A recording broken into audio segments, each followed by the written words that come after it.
So today we're in the Gospel of John, chapter 4, and this is the story of an outsider. Jesus has this moment with this lady. Right now, our current culture, it's pretty not even up for debate. We understand there is a lot of us and them conversation happening right now, which is another way of saying insiders and outsiders. The funny thing is that everyone, like just all pervasive, everyone sort of has that feeling. At some point in their life, they feel like an outsider. If I asked, like, has there ever been a time in your life when you felt like an outsider? Everyone in the room would raise their hand.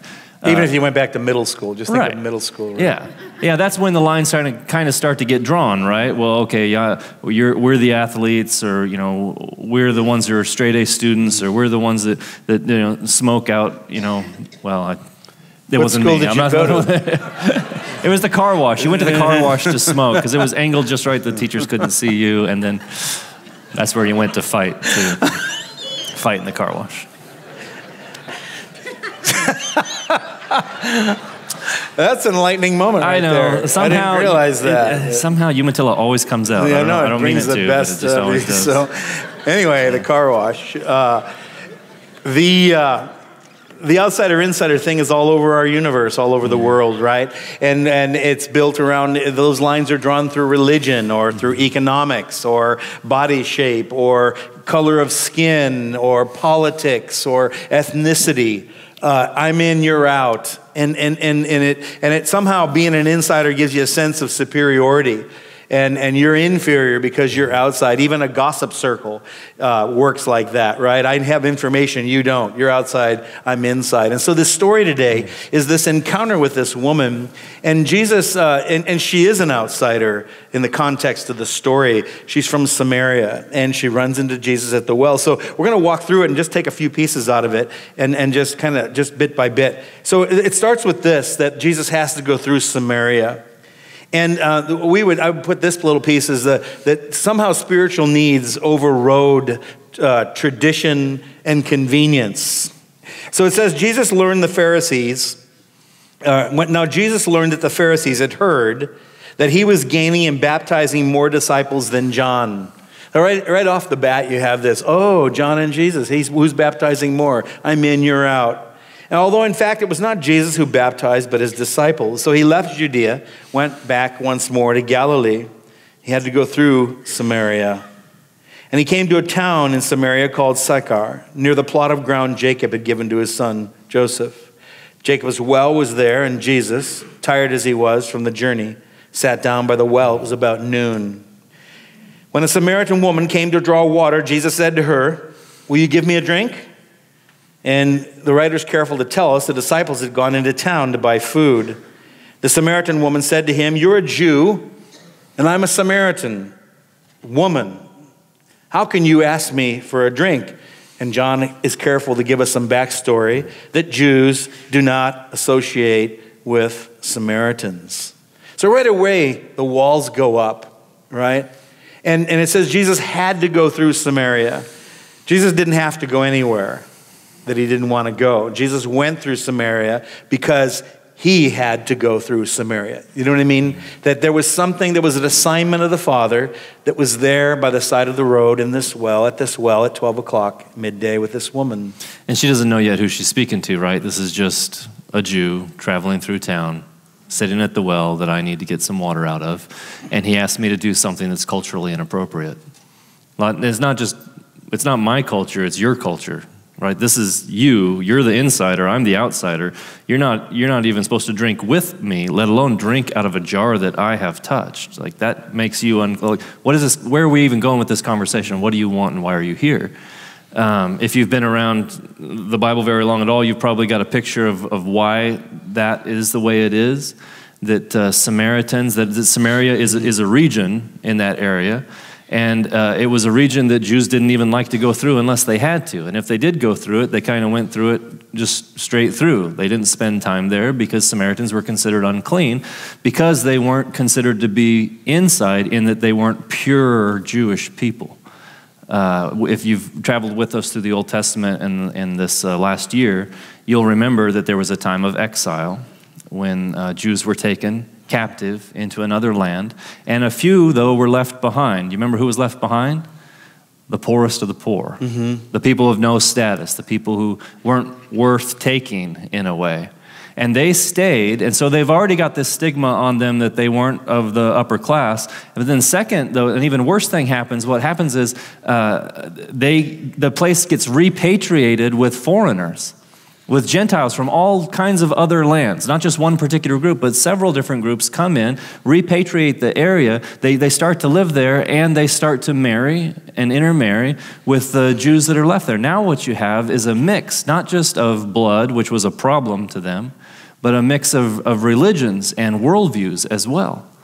So that the way they had a sort of monotheism, but we also sort of mix it with this idol worship, and we've got high places. And these guys opposed the Jews. Remember when exile was over and it was time for the Jews to come back and they were going to rebuild a wall and rebuild the temple? It was the Samaritans who tried to stop it. So there's some old bad blood here, some serious cultural animosity. This has been a Cold War that has heated up time and again in history, and now these two meet at a well.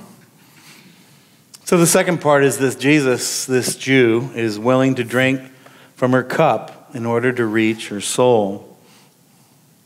It's interesting to think about, that to put that cup to his lips would have been a scandal to his peers. But he's willing to do it. He answers her and said, if you knew the gift of God and who it is that asked you for a drink, you would have asked him for a drink and he would have given you living water. Sir, the woman said, you have nothing to draw from and the well is deep. Where can we get this living water? I love this part because he's speaking to her of living water and she's talking about a bucket. That's us. He's speaking to her about something transcendent, something far beyond what she ever came there for, or she thinks she needs. He's speaking to her. Watch, you're going to find he's going to worm his way into her heart and soul, and she's stuck on the bucket. She's stuck on that. Where are you going to, the physical bucket thing? That's me in so many areas of my life. Jesus is trying to take me to a plane that I don't know about, and I'm just kind of stuck on the peripherals. I'm stuck on the details here. And like, Bruce, would you stop? Just come with me. Just come with me. Well, where's the bucket? It's like, no, just come with me. And remember, too, that last week Nicodemus was in the same boat. He was a cultural leader, a religious leader of Israel, and when Jesus starts to speak to him about spiritual things, he's stuck on the physical. Like, well, how would I even get back in my mom? How's that going to work? I can't be born again. Like, you don't understand what we're talking about. I'm here and you're here. But he's willing to bring them along. That's the association piece, right? He's willing to drink from her cup. He's willing to be associated with her, and I think we forget how powerful that is. I mean, if we go back to that junior high lunchroom, when every kid feels the same way, like, where am I going to sit? Who's going to accept me? And someone just gives you that, come over here. Come here. Sit with us. That's a powerful, powerful thing. And in a way, Jesus is saying, come here. Come here. I want to be associated with you. And this is a woman who we'll find out in a minute. Probably not only did she never seen that from a Jew before, but she's probably never even seen it from a Samaritan before. What's crazy about insiders and outsiders is knowing most of the time you're unconscious that you're playing that game. You're unconscious that you've been caught up in that whole divisive thing. Because we've seen it so long. What's hard about culture is it's hard to see. Culture's like water that fish swim in. Fish are not aware they're swimming in water until they're taken out. And then they realize something's radically wrong right now. And culture's like that. Our own culture, whether your culture, whatever you would describe that, someone described it as that soup that you're marinated in. And this woman is marinated in a soup of Samaritan, we are the outside culture. And so to encounter this man who's talking to her in public and say, I'll share the cup with you, it just has to have turned her upside down. What is this all about? Why are you talking to me? What living water? I don't, right? See? And so the third part is that she says in verse 12, and this is where truth trumps culture. Biblical truth overrides cultural differences. She says, are you greater than our father Jacob, who gave us the well and drank from it himself, as did his sons and his livestock. She's careful to include the livestock in there. She's building a case. Well, not only did all the people, but all the cows did too, and the sheep did. We have a lot of people involved here. And Jesus said, everyone who drinks this water will be thirsty again. But whoever drinks the water I give them will never thirst. So she's on buckets and H2O. Jesus is on something a little bit less physical. Indeed, the water I give them will become in them a spring of water welling up to eternal life. And the woman now, it seems like he's piqued her appetite or her interest and says, sir, give me this water so that I won't get thirsty and have to keep coming back here to draw water. Now, a couple interesting things. One is, she's a woman. That's a strike against you in that culture. Women were property for the most part. They belonged to their husbands, and they could be moved around at will. She's a Samaritan. She's at this well alone, which is a very unusual thing. Women went to the well because even in that culture today, women for the most part didn't go out in public unless they were with their husbands or with other women. She's alone. And she's there in the heat of the day rather than the cool of the morning. So there's this weird dynamic that we're like, what's going on here? And she's alone in the middle of the day. And she said, I'd like to not have to keep coming back here because this is embarrassing. This is tedious. Could you solve my dilemma? Yeah, if you're talking about a water delivery system, I'm in. And think about it, it's kind of a loaves and fish moment a little bit, And he recognizes, we have these needs, these desires. They're put in us by God. Water is a desire put in you by God. You need water to live. You need food to survive. But they point to an ultimate thing. And he's using a temporary desire to point to an ultimate desire. And the same way he's going to move from water here of, hey, if you drink water and you should drink water, but you're just going to need to drink water again. That's kind of how life works. But there's something deeper than this. There's something that you're thirsty for and you don't even know what it is yet. And you've been searching for it. And he's about to just kind of describe that to her. He's going to change the subject again in a way, or she's going to change the subject. But he keeps trying to move her, every time, move her towards himself. And that's a scary thing for her. Doesn't it kind of feel like a trap? Well, I'm a woman and I'm a Samaritan and you seem to be drawing me in. And what is this really about? But he's about giving her eternal life. When we don't understand, when we don't understand what God is trying to do, we'll always revert back to what we know in our culture and our tradition. That's our default. Well, this is what I've grown up with. Mm-hmm. You look at the issues today of race and sexuality and politics, and you find Christian people on both sides arguing with each other. You find dissension, defending their positions, and what you'll find is they're defending their cultural bent, their cultural likes. Well, I kind of like this kind of a guy. I like this kind of a leader. Well, I kind of think this or I think that. And what Jesus is saying, see, Jesus is trying to give her living water and she's arguing cultural superiority. My culture is better than your culture. This is what lost people do. This is what people without revelation do. This is how we act. And we can do incredibly crazy things in the name of culture. Come on, we can. Listen, racism in this country, slavery in this country. It wasn't even 5 decades ago that water fountains had white and colored in Christian cities. And Christians would defend that stuff. We have to see that culture blinds us to the true culture of the kingdom of God. And the culture of the kingdom of God always overrides any earthly culture of any kind. That includes Jewish culture, that includes Christian culture. Christian tradition, some of it's fine, but some of it actually can keep you or keep me from the living water, from the real thing that brings life. I look around at today, what's going on in Alabama, and you just see you see this clash of Christian culture and truth. What the heck, right? And so it's interesting in the next part, Jesus meets her where she is, but he loves her too much to leave her where she is. He tells her, go call your husband and come back, would you? She said, well, I have no husband. And Jesus said, you're right when you say you have no husband. The fact is you've had 5, and the man you have now is not your husband. What you've just said is quite true. Isn't that crazy? He just like, yeah, thank you for the truth. And then she says, sir, I can see that you're a prophet. Our ancestors worshipped on this mountain, but you Jews claim the place where we must worship is in Jerusalem. What an odd response.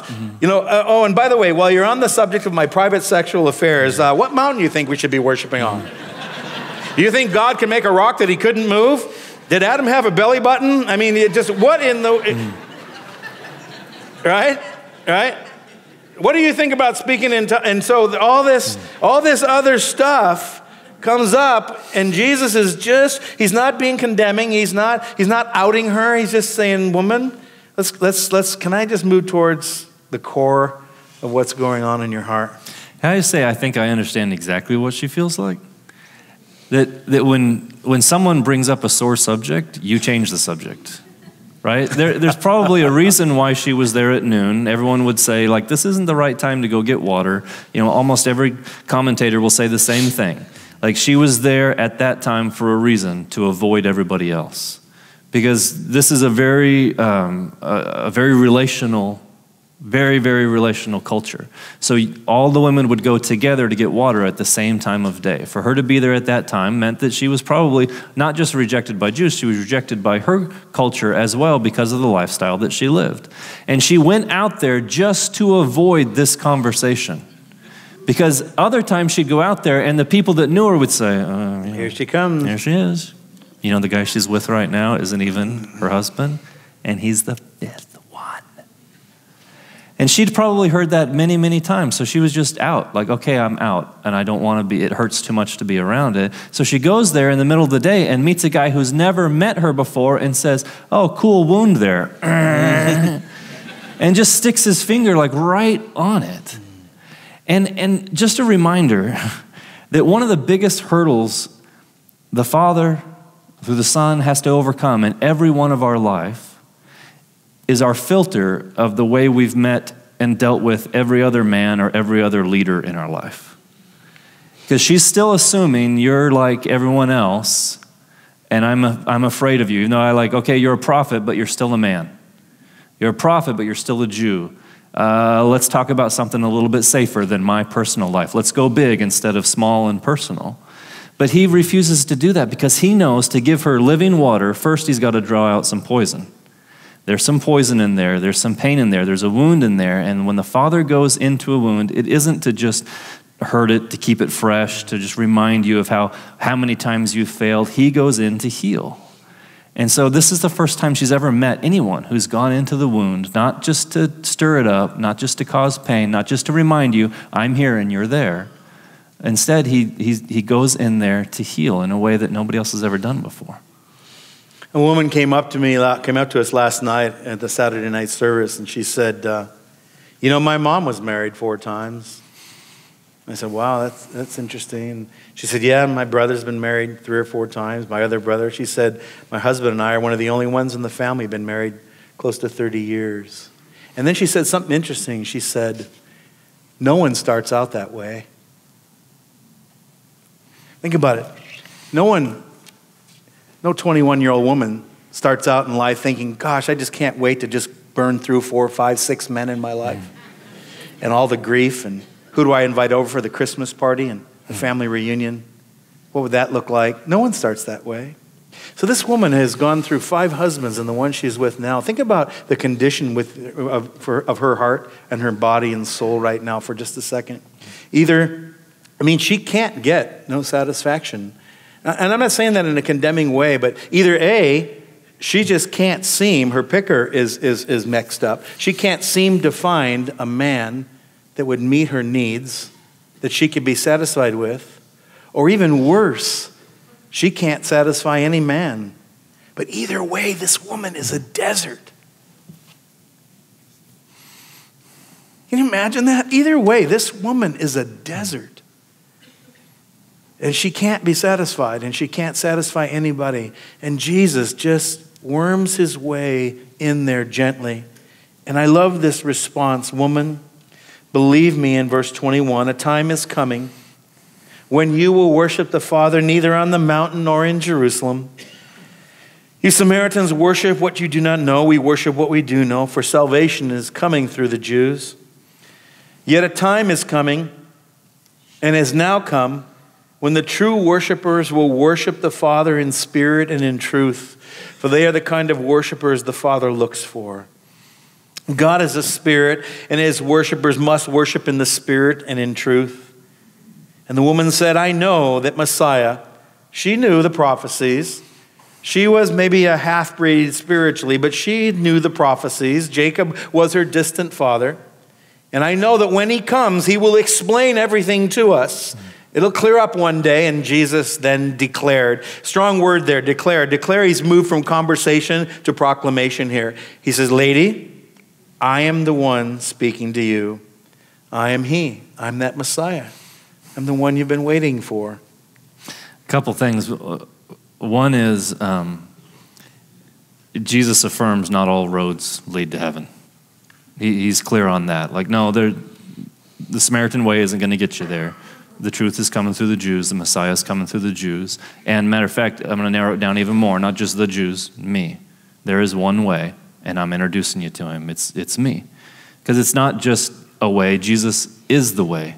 The way is a person. The way is a father. And just listen to these words through the filter of a woman who has been rejected time and time again by men who have maybe just walked into her life, taken what they wanted and walked out again, by culture, both her own and others who have looked down on her. And now she hears this. They are the kind of worshiper the Father seeks. Man, that had to be powerful. You mean there's a father? Not just a husband, there's a father who sees me as a daughter, who seeks me. He's looking for me. You know what this is? This is like John's prodigal son, only it's the prodigal daughter. Mm-hmm. And he's saying, woman, you, I know that you have not been chosen, but I choose you. And that thirst that you feel, that deep thirst that you have dug a minimum of 5 wells to try to find the answer. I'm going to just keep on digging. Okay, I'm going to dig another one. I need this. I'm so thirsty for it. I'm hungry for acceptance. I'm hungry to be loved. I'm hungry to be a part of the inside of something. And every time I get inside, it just tears me apart again because I realize he's walking away. They're walking away. They don't want me. And what happens is when he says that a time is coming, the actual words behind that, that's the English word, but behind that it says the hour is coming. And every time in the book of John that he uses that phrase, the hour is coming, he's talking about the cross. When he says the hour is coming here, he means I'm going to create the hour. Mm-hmm. I'm going to hang on a cross, thirsty and separated. I'm going to become an outsider. I'm going to be taken outside of Jerusalem, outside of the city walls. I'm going to hang on a cross. I'm going to take every feeling of rejection and shame that you have ever felt, and it's all going to fall on me, and I will thirst so that you can have rivers of living water that'll never stop flowing. That is a powerful message. That's the entire flow of the New Testament. In the book of Colossians and Ephesians, Paul picks up the theme. He says, God was pleased to have all his fullness dwell in him in Christ, and through Christ to reconcile to himself all things, things on earth, things in heaven, by making peace through his blood shed on the cross. Ephesians 2 says he came and preached peace to you who were outside, and peace to you who were inside. For through him, we both have access to the Father by one Spirit. That kind of leads us to the end, is that we're all outsiders without the cross. And it's interesting, you know where this all began? If you remember the story in the garden. In the garden, God put them outside. Because of their sin, because of their unwillingness to obey, God put them outside. It's interesting going back to the avoiding the conversation. I can't tell you how many times in a conversation with a stranger that kind of leads to evangelism of some sort, of sharing the gospel, the response so often is, well, church is just full of hypocrites, right? Or what happens is people point to the imperfections of the church. Understandable, and I agree. That's why we need Jesus. I agree, the church is full of imperfections, and I'm one of those imperfections. But it's a smokescreen for this real issue that we are all outsiders. We all live east of Eden. We have been barred from the garden because of our rebellion. And the whole message of the gospel is that there is a new way opened back up into fellowship. It's the common reality of the Gentiles and all of mankind, for that matter. And it's interesting, in this last part, it's the outsider that brings new life. Mm-hmm. That's the coolest thing. It's the outsider. Just then his disciples return, and we're surprised to find him talking with a woman. Because again, culturally, that was a shocker. That was a scandal. But no one asked him, what do you want? Or why are you talking to her? And then she leaves the very thing that got the whole thing started. I'm here with my water pot trying to pick up some H2O. Now she just leaves it empty and runs home. And she goes back and tells the town and says to the people, come see a man who told me everything I ever have done. Could this be the Messiah? And this town of Samaritans, all follow this woman. I mean, again, remember who this woman is. They know who she is. They all follow her out of town and make her way towards this man. I think it was Brennan Manning quoted D.T. Niles said, Christianity is one beggar telling another beggar where he found the bread. Mm-hmm. Christianity is one beggar telling another beggar where they found the bread. I don't get it, but come see a man who told me everything I've ever done. Come see a man who didn't slam me, who didn't put me down, who wasn't one more of those guys. I don't know who he is, but you got to come see him. I love this reaction because it takes, again, the very thing that hurt the most to talk about, right? That woundedness, the conversation she doesn't want to have with people that she's avoiding. Now she runs into town to have that conversation again because that wound has now become a testimony. What was a painful history has now become his story of a changed life. And she runs into town and says, hey, you know all the terrible stuff I've ever done? This guy knew all of it. Like, this is the thing she doesn't want to talk about, but now she does want to talk about it because it's not about pain anymore. It's about redemption. It's about healing. And again, I can't help but compare last week's Nicodemus conversation where Jesus is doing the same thing. He's drawing him to himself through spiritual conversation. But Nicodemus is this slow burn because he's highly invested. He is the insider of insiders. So to divest himself of all of that, to take all that down to nothing and to be born again, to start all over, I'm going to have to think about that one for a while. And it seems like, if you continue to read the Gospels, that he has thought about it, come to the right conclusion, because he chooses to be identified with Jesus in his death. But this lady, she's got no investment in the system. She's completely on the outside, and this just sounds like, you're gonna love me, and she runs towards it, and she brings everyone she can in with her. You've got to hear this guy. I love this. Worship team can come up. This last part, meanwhile, his disciples urged him, Rabbi, eat something. Mm-hmm. They've gone to town to buy food, so they come back with In-N-Out Burger, and they're sitting with Jesus, and they're opening the packages and fries and so forth. Rabbi, eat something.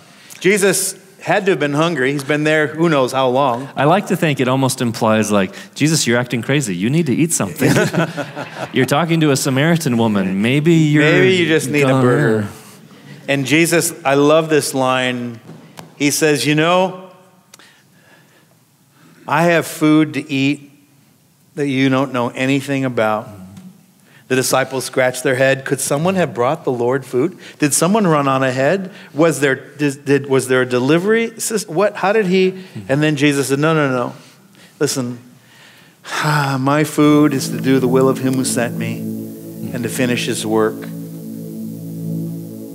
If you read on in that passage, you'll find that Jesus says to to his disciples, lift up your eyes. He said, the fields are white unto harvest, and even now the Father is sending and praying. Pray for workers in the harvest to go out into the fields. He's saying what you saw here is just something on a small scale the Father is up to on a large scale. That's what gets me out of bed in the morning. That's my food. In fact, many of the Samaritans from that town believed in him because of the woman's testimony. He told me everything I ever did. So when they came to him, they urged him to stay. Hey, stay a couple days. And because of his words, many became believers. And they said to the woman, we no longer believe just because of what you said. Now we've heard for ourselves, and we know that this man is really the Savior of the world. There's two important questions to ask here, because there's two sides to this wall. On one side is my cultural religious pride that builds walls. And I'm an insider because I'm more spiritual. I'm an insider because I'm a man of the cloth. I'm an insider because I've never made the mistakes you've made and you're outside. I'm a wall builder. And the flip side of the coin is living on this side of the wall has made me comfortable because I'm a mess and I'm a wreck and I'll just never be an insider like you, and this is my identity. Listen, both of those things are met with the cross. One is just arrogant pride, religious pride, political pride. And the other is this worm pride that says, I'm not worthy of being an insider, and so this is just where I'll live. Listen, as a pastor, I get lots of people that will come and say, I just don't fit in here. No one seems to understand me. You don't know the pain and all the wreckage of my life, so I'm just going to go somewhere else. It's like this woman. The problem is not out there. There is no perfect church or perfect people who are going to understand you. The problem is in here. That's what Jesus wants to touch. That's the part that Jesus wants to heal. You've got to be an insider with Jesus first, or you'll never feel at home anywhere with anybody. He has to heal the wound of our hearts that the enemy pulls on and accuses us to keep us outside. I'll just never measure up. I'll never be enough. I'll never fill in the blank. That's the power of the gospel.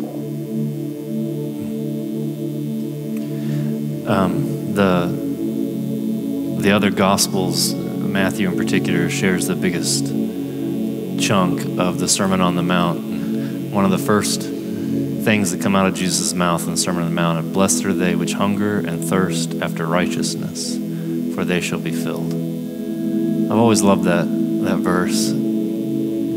Appetites have to be whetted, though, and I think this piece of acceptance is a big part of it. And I just want to challenge us as we come to the table, as we come, because we were invited, we come to put our lips to the same cup that Jesus put his lips to. We come to eat from the bread that he touched and broke and gave to us. Whose cup might Jesus be asking you to put your lips to? Someone who you wouldn't normally associate with, or who you were a little bit afraid of, well, their outsiderness might rub on me, and if I associate with them, then people might think,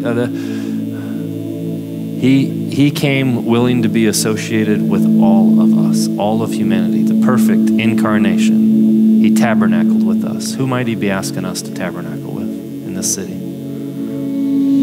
We have an open communion. If you're a follower of Jesus, you're welcome to partake this morning. We'll grab the elements and then we'll wait and we'll take together as we finish.